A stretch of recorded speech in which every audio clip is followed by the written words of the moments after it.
পেঁয়াজ নিয়ে বিশাল সুখবর। আজ 25শে আগস্ট 2025 রোজ সোমবার। কোন বর্ডারে কত গাড়ি ভারতীয় পেঁয়াজ আমদানি হলো সবাইকে জানিয়ে দিব। তাহলে চলুন শুরু করা যাক। আজ ভোমরা বর্ডারে মাত্র 2 গাড়ি ভারতীয় পেঁয়াজ আমদানি হয়েছে এবং হিলি বর্ডারে মাত্র 2 গাড়ি ভারতীয় পেঁয়াজ আমদানি হয়েছে।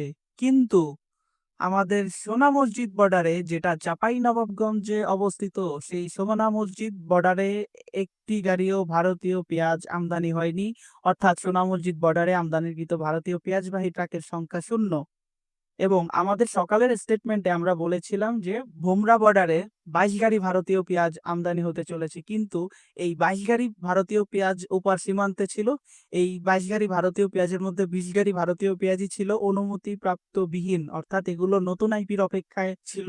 কিন্তু নতুন আইপি না হওয়ার কারণে এই 20 গাড়ি পেঁয়াজই আবার নিজেদের দেশে, নিজেদের এলাকায় ফিরে চলে গেছে।